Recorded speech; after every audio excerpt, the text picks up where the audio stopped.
دم باش تماشاوان gelekî ja. Aya perçekirina artişa Iraqê heya çendê metirsiye heye bu ser Herêma Kurdistanê gelû. Di niha da ku tê behs kirin Iraq hikûmeta navandiya Iraqê hewl dide di gel van welatên pêşketî ku di biyavê berhemanîna çekî bi taybetî teknolojiya gelek pêşketiya çekî girêbestên kirêna çekî girê dide wekû serdana dawî ya Nurî Malîkî bi Rûsya ku pêtirî 4 milyar dolaran çek li Rûsya kiriye her wiha girêbestên çekî bêguman di gel çîkê ji barê 1 milyar dolaran pêşterî ji barê 12 milyar dolaran ku çavdêr dibêjin li Emerîka çekê pêşketî kiriye. Ev xwe perçekirina Iraqê bi taybetî ku di van girêbestan da wekû lîsta Pêmaniya Kurdistanê ji berî çandekê gotina şeffafiyê heye nezalalî heye. Hêza Pêşmergên Kurdistanê ku pêwîst e di çarçovê Iraqê de di çarçovê hêzên çekdarên Iraqê da van budcê xwe bi budceyê nahête dan. Her wa pêwîst e bête çekdarkirin bi van çeka nahête çekdarkirin û navaroka van girêbestan ne şeffaf e. Heya ya herî dawiyê ku ew cihê serincê bûyî gelek çavdêr jî behs dikin Nurî Malîkî behsê coreçekekê li Rûsya dike ku bikire ku ev bikar be vî çekî li çiyayan li manteqên çiyayî bikar bîne ku Malîkî dilê dibêje ku ev ji bo tîroristan li çiyan gelû li Iraqê li kî ji deveran çiya hene aya li deverên başûrê Iraqê nevarasta Iraqê an deverên Herêma Kurdistanê çiya hene me besayî li vê yekî çi ye berê emro ji berêzan Şêx Cafer Mustafa wezîrî pêşmerge li gel dû lîwayê pêşmerge serdanî şerê Kerkûk kir li şerê Kerkûk jî bêguman li kongreyekî çapemeniya wezîrî pêşmerge ragihand ke ew hatûne Kerkûk bi hemû layekî isbat bikin ke hêzî pêşmerge wicûdî heye li Kerkûkê etwane em şare biparêzê her wa hocdarî jî da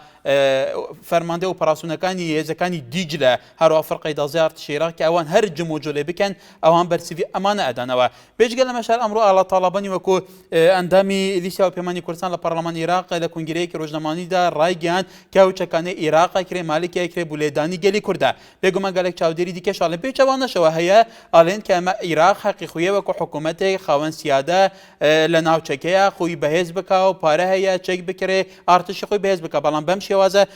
em ta çend metirsî heye fi'len li ser Herêmê Kurdistan an pêçewana ve kateke ke êsta krîzî siyasî qeyranî siyasî li Iraq li bênî herêm û nawan çareser nekirawe ku dîtman Yasîn Mecîd ku parlamenterekî diyarî dewletî yasa Mesûd Barzanî Serokê Herêmê Kurdistan bi metirsî de anî bû ser ew li karî neteweyê Iraq û bû ser berjewendekan Iraq her wiha biryara sibênîş Serokê Herêmê Kurdistan li gel serkردeyê layên siyasekan kobêtewe bû pêkêna nîşandek bû gotûbêjkirin li gel layênî tir li Bexda bû çûniyetî çareserkirînî pirsgirêkekan em hemû pêşhatine li rojevî germî Iraqê ve çûn hala singên bi taybetî serdanî emroyî wezîrî pêşmergeyî Herêmê Kurdistan bû Kerkûk û lêdwanekanî li beramber hêzî operasyoneken Dîcle. Bele. Êsta ji li xizmetî wergirtinê serincê ve dayin. Aras li Amêdiyeyeken peywendî ez bûye. Kayek aras kerim ke. Zor spas. Bele kayek aras. Vallahi swak dîtno min ez çima bînim bû perçekirina Sûpayê hemî dewlet bi heqî xwe ye ku çek hebîtin û nexwestina vî wextî de çek jî bû berevaniyekê û bûna dewletê de nisbet ku dibêjin natirsî serherêmê yoşin ve çi şêwasê nabînim. Bele. Bele spas bi serincata Ehmed li Hewlêra ve kayek Ehmed fermo. Dembaş. Baştir. Selam rêz û hurmet ji bo we ji bo hemû karmendê televîzyona Iraqê. Gelek spas kayek Ehmed kerim ke. Ez nizanim Ebu Mesrûr ez bo tora didî ku ger Malîkî çek û silaha bikire. Hemû dewletek heqê xwe heye bo revanîkirina Sûra xwe. Li ber çavê hemû dinyayê me dibînin dewletê faşîstê Tirkan hemû rojê bi balefira hedeferê Kurdistanê topbaran dike. Belê Ebu Mesrûr dibêjî te Recep Xebîs Erdogan milletê Kurd hemû li gel te ye. Ew gotinê û dibêjî ew gotinê niştiman firûşan e. Ma kî heye mesela carekê dî ke rejimekî diktatûr wekû rejimê Saddam carekê dî bîn te ser şeref û namusê Kurd e. Ger Malîkî çek û silaha bikirî qazancê Ebu Mesrûr tê daye ku carekê dî Lê kayek Ehmed ku çavdêr dibêjin wekû parlamenterên Kurdan li Parlemanê Iraqê dibêjin ev yekê ji çavdêrên siyasiyên Kurdan taybetî li ser rewşa deverên ve qetandî dibêje ev hemû dibêjin giring niye giring kirîna van çekan ev girêbesta nazalal naşefafin giring hêza pêşmerge jî ev çeke bi wan jî bête dan lê bi wan nayê te dan kes nizanît ev çeke bû têne kirin. Sebep çi ye? Me bes çi ye? Me bes ev ye zêdetir. Heval ez li gel wênî me pêşmerge bikirim bêje bû. Çünkü tu berê xwe dê berê çend rojan navbera مانجلال و ابو مسعود تکچی تو برای خود جاره کدی گرای جاره کدی شری براکوشی دست پیدکا از زونم چکوانگر بکرن کرت خرکی مال خرکی ویران دید يعني بدينا ارنا كويكيك ان خلافك السياسي سر عندك پیش هاتان دنا برابان سر کرده بن یک سر بین اشاری اللي تتكرن قالوا بله اول شكت بري خود اول شيء اول 5 ساله تقدر بري خوديه تقدر بري خوديه ميجوي ملتي كرد ميجوي سر كردت كرد هذا له جول بنا خوني لدي سر كردت ما بيجي شورشن تيجي قالوا بالوطن حتى تشاورواني من ابي كرد صلاه كردي الصايري دصل سر كردان بيت مسوقر كرين تصغر نبونا كرد لحد شان شكل كردستاني دست وان تدايا بله كايك احمد لو ليرت سباس هالكوت ولا دكانه بله كايك هالكوت بله ام كاتان باش همو كاتك تفرمو واز بتوركاتان براسي توريشي زور جوانا بيغمان برچاكردني حكومتي عراقي للايان برپرسانی ام حکومتەوە بێگومان دوو لایانی ئیجابی و لایانی سلبی لایەنە ئیجابیەکەی دەگەڕێتەوە بۆ حکومەتی عێراقی دەوێت لە ئاستی ناوچەیدا هێزی خۆی پیشانداوە بگەڕێتوانێ بۆ هێزی ئیقلیمی و خۆی بەتوانە بکات و لە بەرامبەر هێزەکانی ئیقلیمیدا توانێت خۆی بەهێزکات و لەلایەنی سلبیشەوە بێگومان حکومەتی ناوەندی لەباتی ئەوەی کە بێت چەک و تفاق بکڕێت و حکومەتی خۆی پێ بەهێزکات ئێستا خۆتە زانیت لەم بارودۆخی ئێستا عێراقی تێکەوتووە بەدەست چەندین کێشە و گرفت دەناڵێنێت هەر لە مەسەلەی ئاو و مەسەلەی کارەبا و کەرتی تەندروستی و کەرتە خزمەتگوزارەکان بەگشتی دەکرا حکومەتی ناوەندی بیر لە چارەسەرکردنی ئەم کێشانی ناوخۆی عێراق بکاتوانێت نەک بێت چەک و تفاق و هێزی ئەسلحەی زیاتر بکڕێت بۆ بەهێزکردنی خۆی بەڵێ کاکی بەڵێ کاکی هەرکەوت سوپاس بەسەرنجی تۆ ئاسوو لە شاری سلێمانیەوە کاکی ئاسوو فەرموو کاریوارە باشتر بۆ تۆ زۆر سوپاسەکەم لەسەر تەوەرەکەی بەڕێزە دیارە مەسەلەی فەرچەکردنی سوپای عێراق لەوانەیە بڵێن حەقێکی مەشروعی خۆیانە بەڵام مەترسیەکە لەوایە کاتێک مالکی کە ئەچێتە ئەو وڵاتانە داوای پرچەکردنی هێزی عێراقەکە بەڕاستی خۆی ئەمە لە خۆیە کاتێک کە ناوی چیاکانی هەرێمی کوردستانی ژێنێکە چەکێکی بەنێ بۆ چیاکانیش بەڕاستی بشێت بەڵام ئەمە خۆی لە خۆیان بەڕاستی مەترسیەکە کە دیارە ژێر دەسەڵاتی خۆیان هیچ چیایەکی لێن یامە بە هەموو مانایەک مەقسەدی هەرێمی کوردستانە بەڵام لەسەر سەردانەکەی وەزیری پێشمەرگە و کاتێک کە هەچ کاتێک ئەم فەرماندەی دیجلە کە دروستە بێت و ئەمان هەچ حرەکەتێک بکەن ئەمان بەرپرسێنەوە من بە وەزیری پێشمەرگە ئەڵێم باشە بەڕێزیان کاتێک کە ئەوان هەموو توانای خۆیان نەخەنەگەر کە بەرپرسی ئەم هێزانە بەنەوانێت پشتیوانی چی ئایا بە پشتیوانی هێزی پێشمەرگەیە بەڵام لە هەمان کاتاگە سەیرەکەن بەڕاستی وەزیری پێشمەرگە و هەموو دار و دەستەکان بەڕاستی کاتێک هێزی پێشمەرگیان فراوێست خستووە هەم لە ڕووی موچە هەم لە ڕووی ئەجیزەی جلو و بەرگ و چەق و تاقەمەنی و هەموو شتێک هەتا بگرێ بە هەزارەها پێشمەرگەی خۆمان بەڕاستی کرێچیە هەتا کوێسە سودمەند نەبووە لە بسێ عەرز کە لە هەمان کاتا سەیرەکەی تەواوی فەرمانبەرانی ئەم هەرێمی کوردستان ڕۆژانە گوێ بیستەبین کە سودمەند دەمن لە زەویزار بەڵام تا ئێستا ئێمە زۆر سوپاسانە بەڵێ سوپاس سەرتی بڵێ چەمچەمەڵا فەرموو بەڕێزم کاکە هاکاری کورتپەروەر ئەم کاتەی باش زۆر سپاس هەموو کاتێکێت برای شیرینم بەلێبوردنەوە تەوەری ئەمڕۆمان لەسەر چی ئەگەر بە ئەرک نەبێت تەوەری ئەمڕۆمان وەکو تووشە هاوڵاتی گەرمی کوردستانەوە پرسیارێکێکە چاودێرەکان و پەرلەمانتاران گەلێکیان ئەوڕژێنن ئایا پەرچەکردنی سوپای عێراق مەترسی هەیە بۆ سەر هەرێمی کوردستان بەڵێ مەترسی هەیە برای بەڕێزم بەیانی 11 ئازار لە 1970 بەڵێ ئێمە ئەوەمان سەلمات کە میلەتێک و خاوەن شۆڕشێکین پێویستە حکوومەتی مەرکەزی دان بە مافەکانمانە بنا بەڵام بەیانی 11 ئازار بۆ ماوەی 400 ساڵ لەگەڵ ڕژێمی ئەو کاتەی بەغدا دەرفەتێک و بۆ ئەوەی لە ماوەی 4 ساڵە جێبەجێکردنی داواکانەکانی کورد بکات وەکو بەیانی 11 ئازار بەڵام ئەو بە شێوەیەکی فێڵ و خدات ئەو ماوەیە کە 4 ساڵ بوو خۆی پڕچە کردەوە دووبارە بۆ گیان کورد نەک بۆ جێبەجێکردنی مافەکانی میلەتی کورد کە لە یاسای ئەو کاتەی بەیانی 11 ئازارە دەرچوو ئەمەش هەمان بیر و بۆچول و ئەفکار و ئایدۆلۆژیای سەدامە بەڵام ناوەکەی مالیکیە بەڵێ پڕچەکردنی سوپای عێراق و بە سەرپەرشتی القائد العام للقوات المسلحة المعالي مالكي بلا قولترين مترسية بوسر كرد وأزبوني كرد فيدراري كرد ونجتماني كرد وكلامتي كرد دووبارەبوون وەی مەسات و ئەنفالکردن و کیمابالانی کووردە ئەگەر ئێمەش دەیبینین چیرەکانی دوای ئێمە ئەیبینێ ئەم پیاوە بڕای بە دیموکراسیەت و بڕای بە فیدراڵێت و بڕای بە عێراقی تازە و بڕای بە دەستور و بڕای بە تەوافق و بڕای بە شەراکەت نییە ئەمە سەدامە بەس ناوەکەی مالیکیە هەمان بیر و بۆچوون و ئەفکار و سیاسەتەکەی سەدام جێبەجێکا یەک بە پشتیوانی ئێران و سووریا برای بەڕێزم گەورەترین مەترسیە بۆ سەر کەرامەتی کورد و خەڵکی کورد و پێناسەی کورد لەداهاتووە. بەڵێ سپاس بۆ سەرنجی تۆش سیروان لە بەردەڕەش. پێوانت باشرم باشتر کا سیروان. سپاسە چاوم سەبارەت بە تەوەرەکەت قسان دەکەیت. بەڵێ. من وەکو کەسێک لە لێدوانەکانی مالکی زۆرن نەڕازیم. یعنی ئەو قسانی دەکەم بە کڕیتەک بۆ سوپای عراق زۆر مەترسیەکی زۆر گەورەیە بۆ سەر خاکی کوردستان و بە تایبەتی سیاکانمان کە ئێستا هەوڵ بدات سێکی گەورە گەورە بکرێت. ئێمە وەکو خەڵکی کوردستان بە هەموو هەوڵاتیەک با بەدەستێک بگرین بۆ ئەوەی هەرێمێکی گەورە دروست بکەین بە تایبەتی بینە دەوڵەت بە تایبەتی سەرکردەکان دەبێ یەکسر بگرن لە پەرلەمانی عێراق بە تایبەتی یعنی ئەو لێدوانەکانی مالکی بکەن بۆ قرسەکردنی سوپای عێراق. زۆر سپاس. سپاس. محەممەد لە شاری سلێمانی فەرموو. ئەلۆ بەڵێ ئەم کاتە باش هەموو کاتێکت کای محەممەد دەستخۆشی بەرنامەکەت لێ دەکەم بەڕاستی بەرنامەیەکی پێشکەوتووە. سپاسەکەم فەرموو. خۆشەویستی بڵێ مالیشی کەسێکی کوێوە هیچ سرسی نایە بۆ کوردستان ئەوشتانە تەنیا هێزە دەسەڵاتدارەکان دەبێت ئەوی بە تایبەتی پارتی دموکرات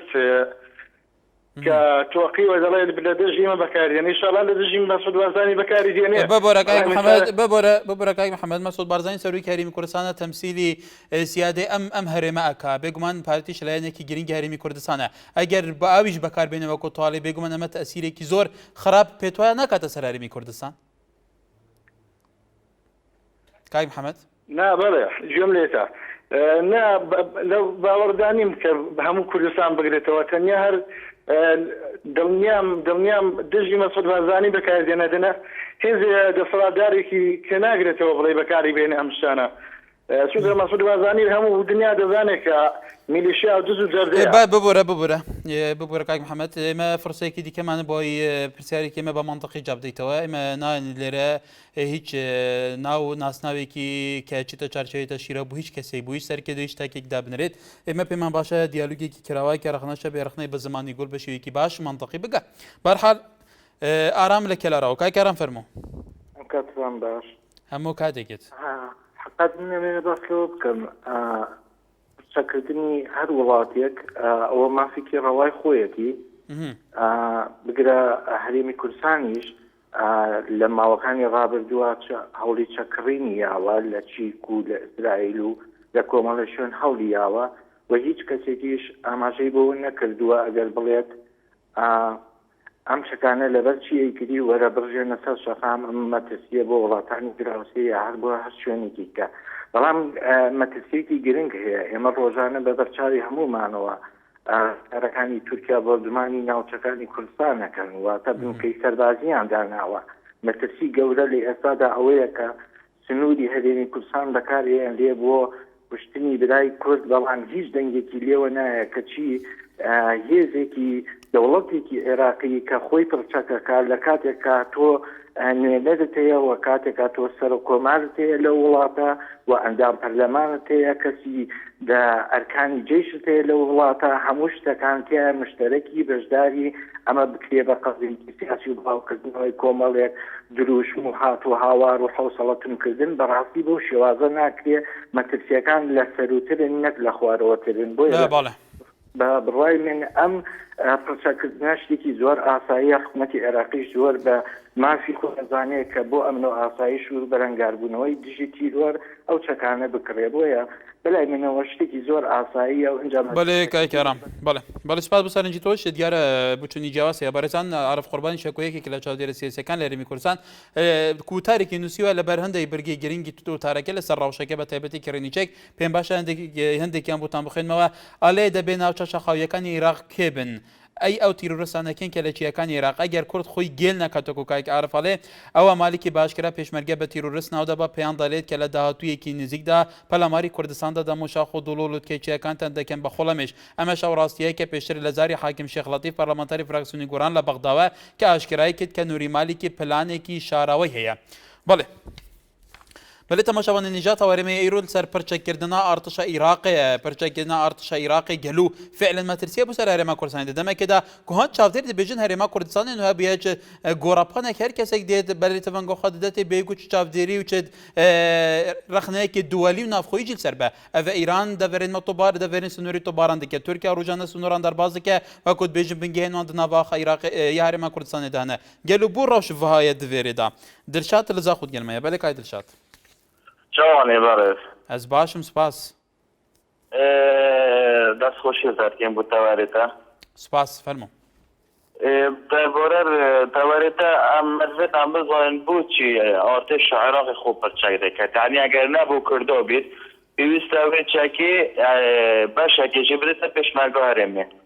بێجا ئەگەر ناتە پێشمەرگی هەرێمی کوردستانی مەرزێتان بزانن ئەم پەرچاکردنا بۆ کیە یعنی عێراق گەلە پێتیڤی گەلە شولێن دیگە شینا پرچاکردنا خوا بەلەوە کەم هەزر دەکەین یاشمەوە بۆ کوردستانی و کارینان دشی کوردستان بەس کای دڵشاد ڕۆژهەڵاتە ناوین دێر زەمان دەڤەرێکی گەرمە ئەمیگاوا شەڕێت ئەقلیمی لەڤێرەدا چێبوون ئەمیگاوا شەڕ و ناکۆکی و بەرژەوەندی نێفنەتەوەی وەسەقاستنە و دەڤەرێکی گەرم بە دەڤەرێکە لە سەدەی سپتل 30 سەدەی ساڵانە هەموو چێکین جیهانی وڵاتین زلهێز ئەف دەڤەرە دەوڵەتین وێ دەڤەرێ دەکردن بەدیناتە دەبی چارچۆڤیدا عێراق ژیوەکە جەیەکی گرنگ و جەیەک گەلەی جارە شەڕ تێدا قەومینە حەقەوین خۆ پرچەک بکە گەلو حەقیوی هەیە خوا پرچەک بکات بەلێ پاوەکی دیارە بەڕاستیدا عێراق یعنی چما ترسیل سابینە شلو ئیرانی وێن هەر دراوسێکی ئەف پرچەکردنا زیێدە و بێ پۆری زەبەلا ئەڤە بێگومانە کۆ بۆ کوردایە و کۆ چ بەشیش هێنا دە پێشمەرگی کوردستانە بەڵێ سپاس بۆ سەرنجاتەژی سۆران لە سلێمانیەوە کای سۆران فەرموو باشی بەڕێزم زۆر سپاس وڵا ئەو نووسینەی ژێرەوەی کە نووسیتە تەوەرەکەت منەڵم هیچ مەترسیەکی نییە بۆ هیچ مەترسیەکی نییە بۆ قسەکەی زۆر زۆر جوانە بە منەڵێ بۆ وەزیری خارجی کێیە و جێگری وەزیری ئەنجومەنی وەزیرانی عێراق کێیە جێگری پەرلەمان سەرۆکی پەرلەمان کێیە هەمویان کەسێکی نزیکن ئەگەر ڕاوێژکاری بەڕێز سەرۆکی هەرێم نەبن کەسێکی زۆر نزیکی پارتین نەبێ مەسەلەی شەخسە نەکردنی یا پارتیایەکێتی باوەڕم پێ بکە کاکشبانە ئەمە هەمی قەیرانەکە بۆ هەرێمی کوردستان دروست دەکرێت ئەگەر قەیران نەبێت ئەمانە ڕاوێژکارن ئەمانە پرۆتۆکۆڵەکان مۆرەکەن لە رووسیا لە چین لە ئەمریکا بۆ پڕچەکردنی سوپای عێراق باشە ئەگەر ترسی هەیە و ئەگەر ترسناکە ئەگەر خەڵک بە هەڵا نابن و خەڵک بە چاواشەکاریان نابن و یا خەڵک ناکەن بە سوتماک با ئەوانە دەست لە کار بکێشنەوە بانێنەرایەتی سەرۆکی ئەنجومەنی وەزیران کە بەڕێز من پێڵێن بەڕێز نووری مارکی چونکە هەرێمی کوردستان کردی بە بەڕێز نووری مارکی دوو جار متمانەیەوە ئەگەر ئەوان ڕازگۆن لەگەڵ میلەتی خۆیانە ڕازگۆن لەگەڵ سەرکردەکانە ڕازگۆن لەگەڵ ناوچە دابڕاوەکانە حەی ئەلە سەلا کاکە با بێنە دەرەوە لە پەرلەمانێک یا سەرۆکی ئەنجومەنی وەزیران یا سەرۆک کۆمارێک یاک دەشتێکی عێراق کە مەترسی بێ بۆ من هاوکاری بکەم بۆ من پرچەکی بکەم هەمومان ئەزانین کاگەکار حکوومەتی عێراق کە دروست بوو ئیسێ بۆ حکوومەتی عێراقی کۆڵەکەکانی خۆی بە هەموو شێوەیەک داکوتاوە کورد کردی بەڕێز سەرۆکی هەرێم حەزەکەم بێتە سەرخەت باواز لەو پروپاگەندانەی ئەلامانە بێنین بە هەموو چەشنێک هەڵوێتی جدیانە دۆ دەستخۆش بێتەوە بەڵێ سپاس فەرمان لە کێرکووکیا بەڵێ کای فەرمان هەموو کاتێکی دەگە تەلەڤیزیۆنێکت کەسکەی سوپاس دەکەین بەڕێزی چاوەکەم من یەکەم دەستخۆشی چاوەکان کاک شێخ جەعفەر ماسەکەم بەڕاستی ئەمڕۆ هەڵوێستێکی زۆر جوانێرانەیە هات بە شاری کەرکووک ئەوتە بەرەنخانی پێشکەش کردا لە شاری کەرکووک کاڵێ من بە هەموو شێوەیەک وەزارەتی پێشمەرگە هیچ جمجێلێکی فرقەی 12 بگرێت ئێمە بە هیچ شێوە قبوڵ ناکەین دەستخۆشی لێگەم لەو بەرنامەیەوە پێت وایە کاک فەرمان پێت وایە ئەمە لە کاتێکا کە فەرماندەی ئۆپەراسیۆنەکە دیجلە بە پێیاندێکی زانیاری ئەوان چێکێکی زۆر متەتەوریان ئێستا بواتووە و خۆیان پڕچەکێکن و لای فەرقەی دوازایە و دامێکی لۆجستی زۆر بەقواتیان هەیە پێت وایە لە کاتێکا کە مەجموجۆڵ بکەن هێزی پێشمەرگە لە کەرکووکە بەم شێوەیە هەیە کە بتوانێت بەرسەویان بدە ئان ڕەوشی دەڤەرەکەیەوە چی لێ دێت برا گەورە من ئەڵێم وەک هێزی پێشمەرگە خۆم نا پێشمەرگەشم من ئەڵێم ئەو عەرەبانە خەیاڵە خاوە نەک تۆ بتە با ببێنن بە دڵنیای پێت ئەڵێم فرۆکەی کام بەخەوە چی وڵاتێک بێنن کورد لەو بەخەوەترە لەبەرەی کورد خاوەن ئەی بێجگە لە ئیرادا بێجگە تو بێجگە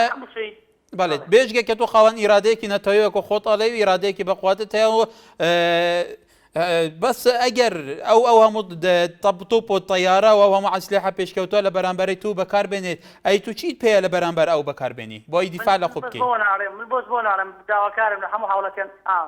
برای بەڕێزی داواکارم لە هاوڵەتیان نەڵێن ئەم برادەرە لەوانی هەر پڕۆپاکردنە بۆ حکومەتی هەرێم و یان بۆ وەزارەتی پێشمەرگەکە من ئەڵێم پێشمەرگە ئەو پێشمەرگانە وا لەو لیوانن لەوە گەورەترن لە نوری مالیکیش گەورەترن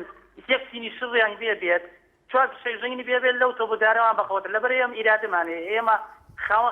خاوەن شەیدین خاوەن سپالین خاوەن کیمابارانین ئەتوانین ئەو هەر جۆرە شێوەیەک نوری مالکی یان فڕقەی دوانزە یان ئەو جێشی دزلا یەک جملە جۆشەکە بە تاکید من زانێریشم هەیە جملە جۆشەکان یەکەم خاڵی ئەوەیە دەستەت ئەفسەری کورد کە ئەو ئەفسەرە کوردانە گشتیان لە بەڕێزن کازانیان نوری مالکی کابرایەکی بەڵێ کای فەرمان بەڵێ سپاس زێرەڤان لە دهۆکێت گەرمەیە بەڵێ زێرەڤان کاک زێرەڤان کەرەمکە بەڵێ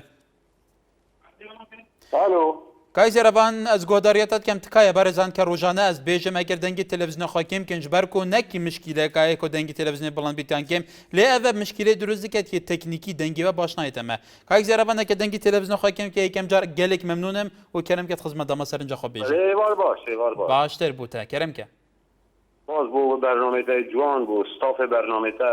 سپاس فەرموو واجبێ هەوا نسبەت پڕچەکردنە لەشکری عێراقیە بەڵێ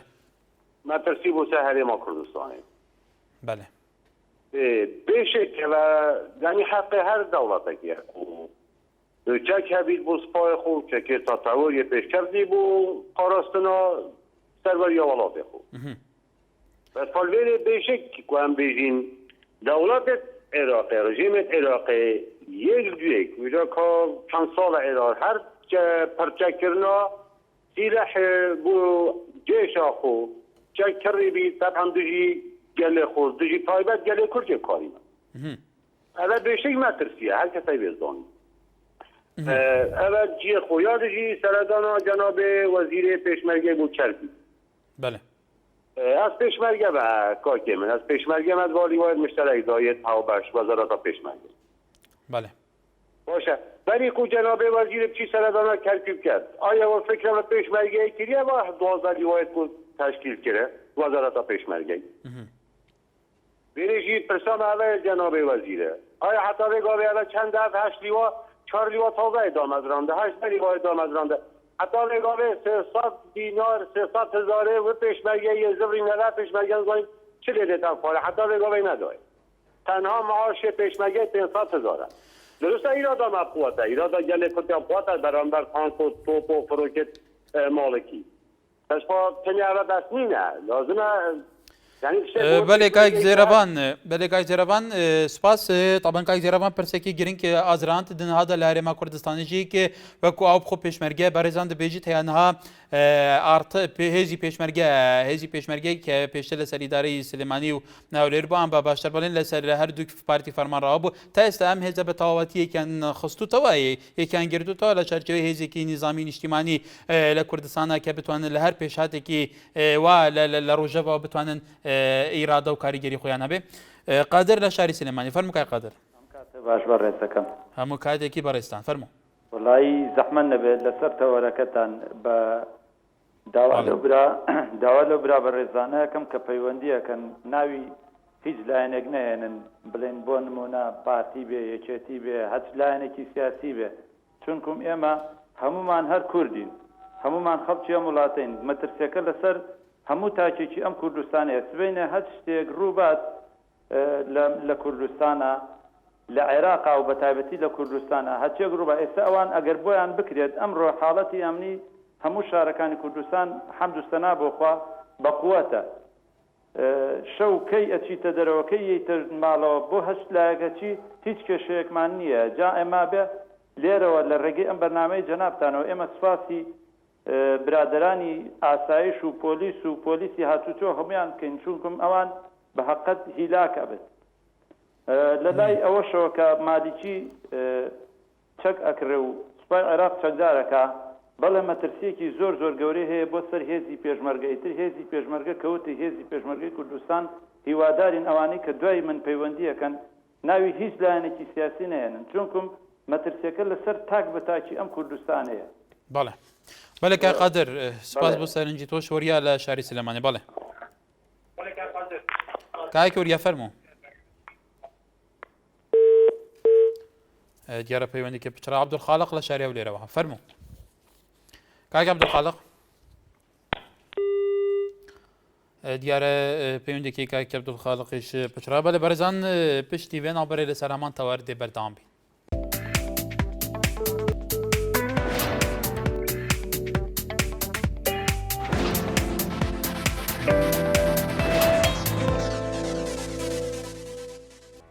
دووبارە سەڵاف هێژایان یادگار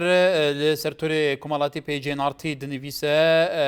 زۆر ئاساییە بە چەک بکرێ خۆ عێراقیش دەوڵەت و مافی خۆی هەیە چەک بکرێ هەروە ژێنەر ئۆمار کاک ژێنەر بێگومان سەرنجی تۆ لە بەرچاوە گرین لە نەشرەی خەبەریماندا چەندین راپۆرتی سەحافیمانە بۆ لەسەر ئەو پرسە هەروە پەیمانشکێن ئەڵێن وڵاتان ئەیانەوەی کورد قەڕ بکەن بە دەستی نووری مالکی هەروە بەختیار هەمان ئەنووسێ پەرچەکردنی سوپای عێراق بۆ حکوومەتی عێراق سۆدی زۆرە پێویستە لە سەدا حەڤدەی ئەو چەکانەش بداتە حکوومەتی هەرێمی کوردستان نەهاش تارقمان لەگەلە لە دەربەندی خانەوە کاک تارق فەرموو هەموو کاتێک باش هەموو کاتێکی بەڕێزت فەرموو باشی بەڕێزیان زۆر سپاس بەڕێز من چەند پرسیارێکم لە بەڕێزت هەیە من لێرە مافی ڕای دەربرینم نییە بەس خزمەتی واکەم سەگاڕەتی ئەو برادرە من لەبارەی ئەو قسەوەکەم بەڵێ ئەو برادێک کەواوتی هێرش بۆ مەسعود بەرزانیان نەخێ من قەوم پێرمەرگەی هەرێمی کوردستانم پێرمەرگەی مەسعود بەرزانیش نییە بەڕێز کاک مەسعود بەرزانی بەڵام ئەو بەڕێزە خۆی ئەشوایە ئەو قسەی نەکردایە لەبەرە مەسعود بەرزانی لێهاتی و پێرمەرگەیەکی دەشت و لە کەش و کێوە گەورە بووە و لێهاتووە پێگەیە مەسعود بەرزانی هیچ کاتیە لە نووری مالکی ناترسێت و نووری مالکی ئەگە هێرشکاتە کوردستان بۆ هەموو گەلی کورد هێرش ئەکا بەس بۆ مەسعود بەرزانی نییە بەڵام من لێراوە داوا لە هەرێمی کوردستان و سەتەپاک سەکردەکانی کوردستان دەکەم یەک دەنگ و یەک ڕایان بێ لە هەموو شوێنێکە و داوا لە بەرز کاک مەسعود و مامدەلای شەکەم هەموو خەواتی پێرمەرگە یارمەتی و توانایان بدەنی ئەسلاحە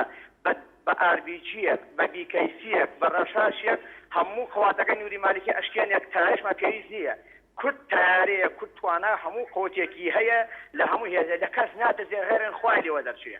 بەس لە خوای گەورە ئەترسین و داوا لە خواکە هەموو توانە و یارمەتێکمان بدا ئیشاءالله بە من هەموو دژمنیەکە سەرکەوت و تەبەت ئەبین ئیشاءالله مەسعود بەرزانی من ئایدی ئەویش نییەم بەڵام پێرمەرگەی کوردستانم مەسعود بەرزانی لە بنەماڵەیەک شێری لێهاتوو پیا بووە پیا بووە کوڕێکی لێهاتوو بووە خەباتی کردووە چەند لە شاق و کەش و کێوە کابرایەکیش دیفاع لە خاکی خۆی کردووە خەباتی کردووە بەڵێ کای تارق بەڵێ سپاس بۆ پەیوەندەکەت باوکی ناڵی لە شاری سلێمانی باوکی ناڵی فەرموو ئەم کاتت باش هەموو کاتێکت سەبارەت بە تەوەرەکەی ئەمڕۆتان ئایا پڕچەکردنی دەوڵەتی عێراق دەوڵەت مرکزیت مەترسیە بۆ سەر هەرێم بەڕێ من مەترسی گەورە بۆ سەر هەرێم ناکۆکی و ڕێنەکەوتنە لەسەر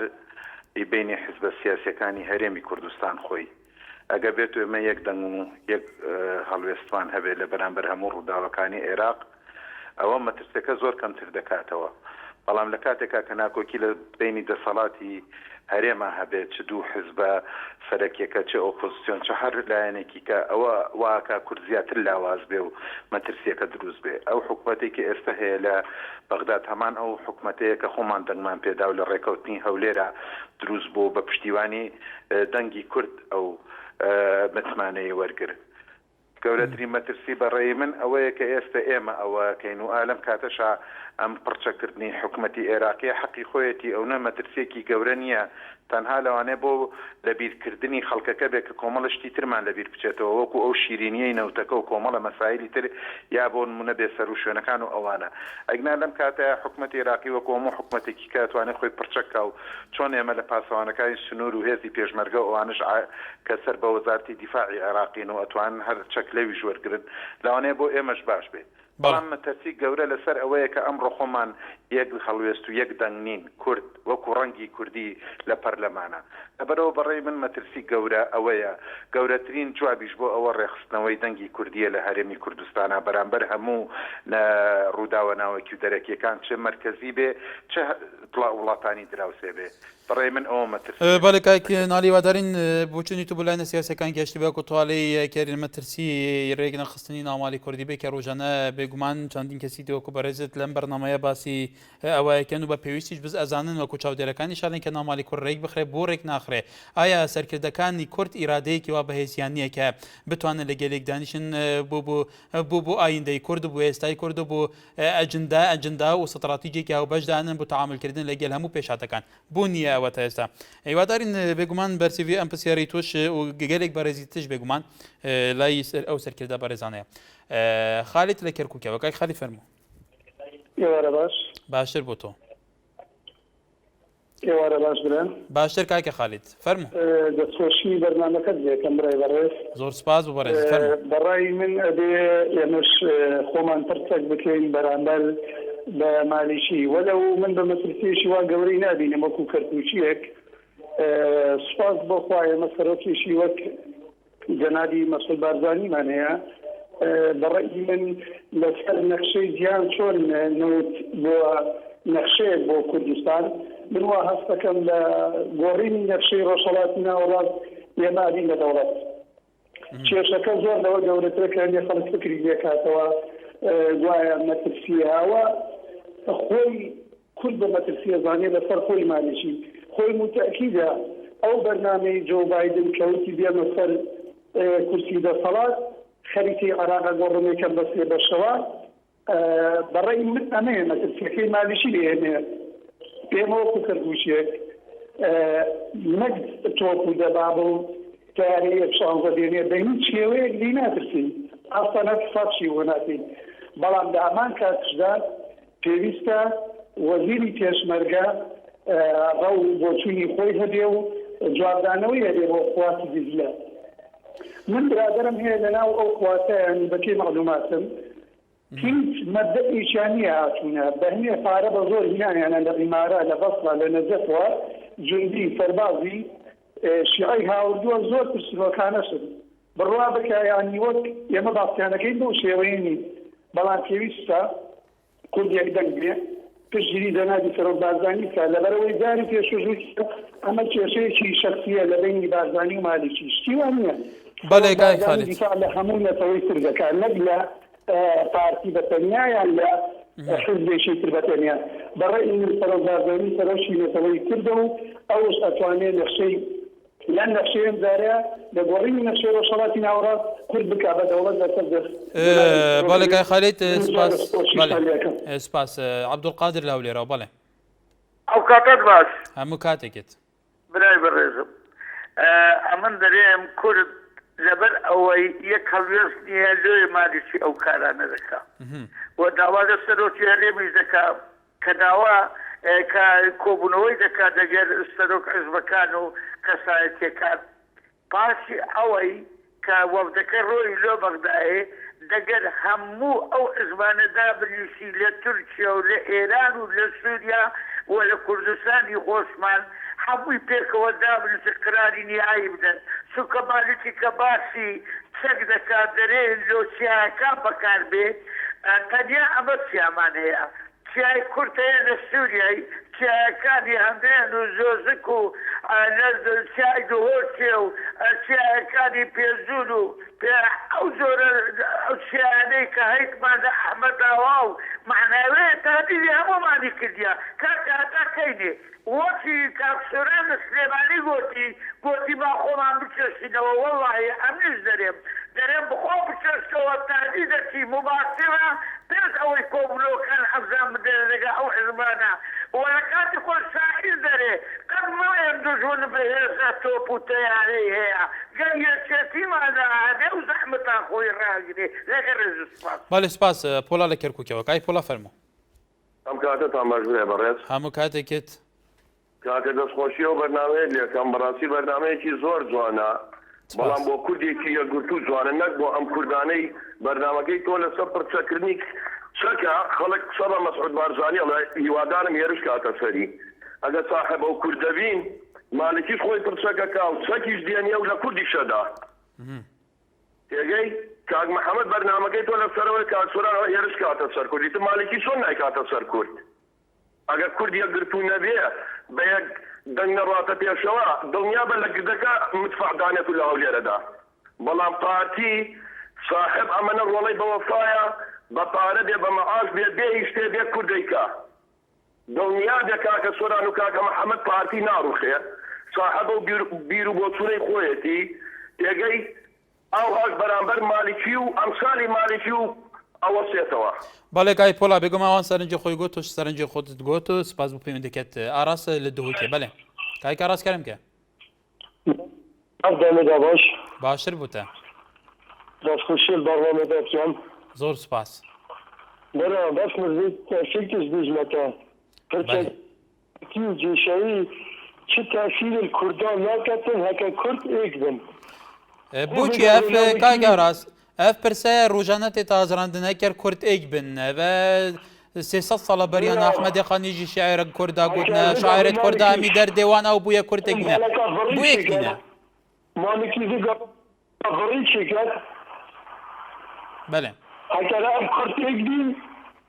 هەکە ئەم کورتێک بین ئەم ژێناتەشن باش خودیوێکی لە ئەم هەر حزبێک لە هەردێکەوە خەفتەرێکی شتێکی دیژت ئەوە جێمەتەشیە بۆ لەخڕێکەوە درە بیگابن زیری دووکی هەڕوو بەزدی تڕب ئەدی ارتهات مصاريف يقدروا صوتن سليمانية إيكاتي دعما بشاري أشهد كاي برا هم ذيري هكام خد كاي خدي لا مالكي لا بابي مالكي لا شيء كردا برا كرد يتواجه مع خلا بس برا حزبان أنا بدوي بله كاكراس لدهوتي كبراني مش حزبان خد كاي هيك داکشی برابر دشمن خود را شما کرده خود مالکی که بچیکترش مالکی بشه دوا بله کاکی ئاراس زۆر سپاس کاک ئاراس بەڕێزان لە مشارەکانی کوردستان لە هەموو ناوچەکان خەڵێکی خەڵکی بێگومان داواکە هێزە سیاسەکانی کورد یەک بگرن و یەک گوتاریان هەبێت لەسەر جندا نەتەوەی نیشتیمانیەکان بوو نییە تا ئێستا ئایا ئەوان جێ لە شەقامی کوردستانیا گرن یان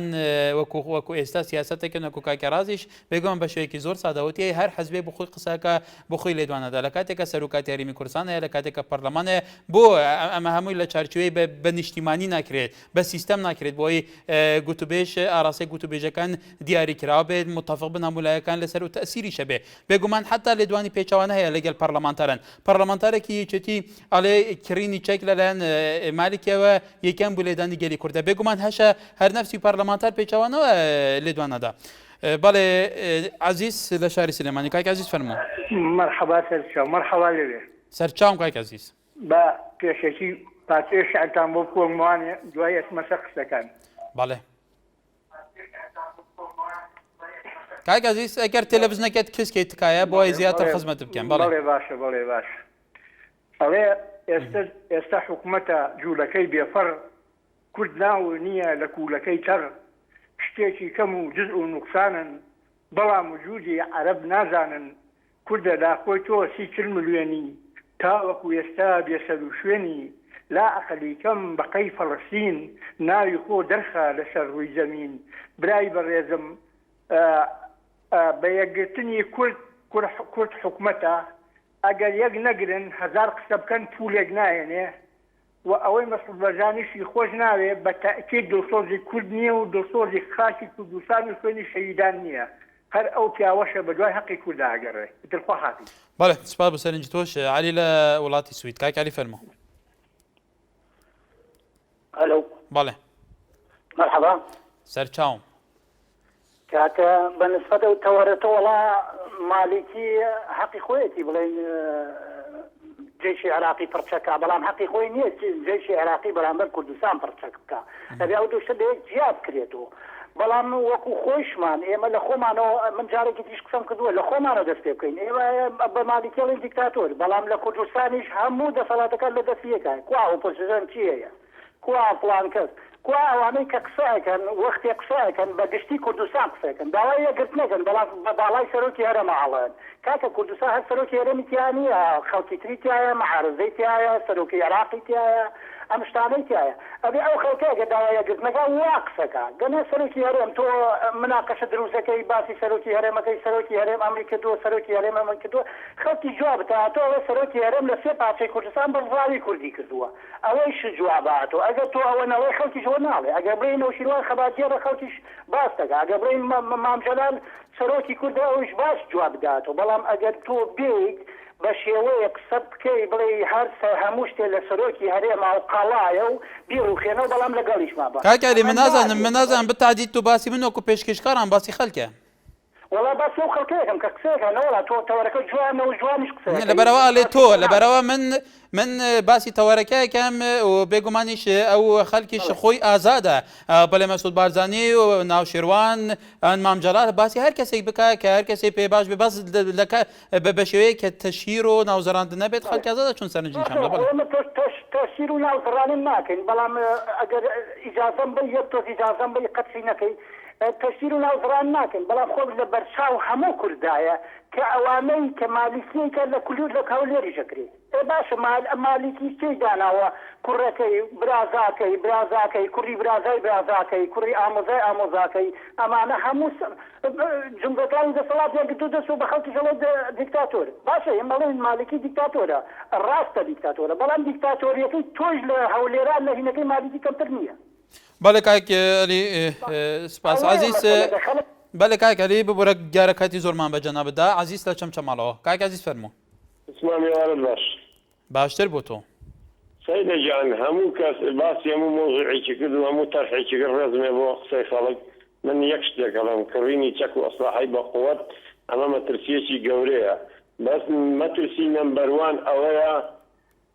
گەورەترین مەترسی لەسەر کورد ئەوەیە یەکنەبوونی کوردە یەکنەبوونی ماڵی کووردە لەنەوە تویەکەوە تا ئێستا ئێمە وزارەتێکی دیفاعی وزارەتی ناوخۆی ڕاستەقینمانێ نییە ئەوە گەورەترین مەترسیە پێویستە دەسەڵاتدارانی کورد بیر لەو مەترسیە بکەنەوە ها کاکە ئیسرائیل چەندها ڕە و بۆچوونی جیاوازیان هەیە 4 ملیۆن مەسەڵەن هەموو شەرقی ئەوسەر لێ ترسیە بەڕاستی عیبە کاتێەوە هاتووە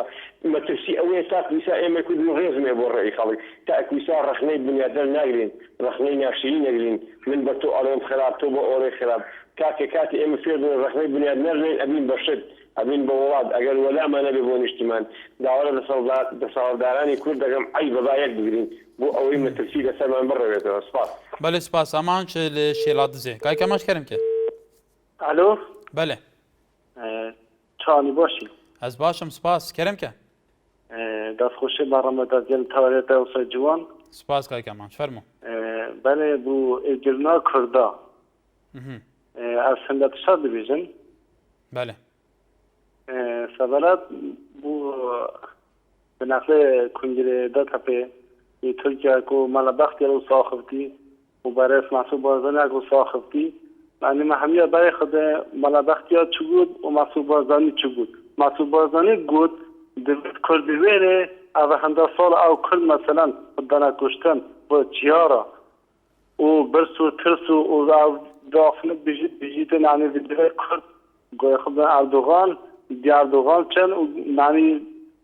بگیره آفنه تیب کن ملابختيا دیسا چگود گود دیسا مثلا گود دیوا عبدالله و جلال آزاد بید علی مسعود بازاری نشد تشجیع سویله بجید سوی که حریم کردستانه و ابو چه حل بجات بله کای امانچ بله مگلی سپاسیاتت کن کای امان سرنجا تا گیش دیگر وقتی مگلی کندک مایه هیجان شهین سعید الهلبچه تازان و سیگر سرکردکان من هوشیار و رازگوبن مترسین نیه بگو من سرنجی جیاواز لنا برنامه که بوی و دارین او سرنجا نبولانی پیون درگیش به لسر پرچکدنی سپای عراقی مترسیه بو سر علمی کردستان یان پیچوانوا حتی صبحی تورکی گرمتر دامت خدمت آدابین هیجان هر شاد و بختار بنوار باش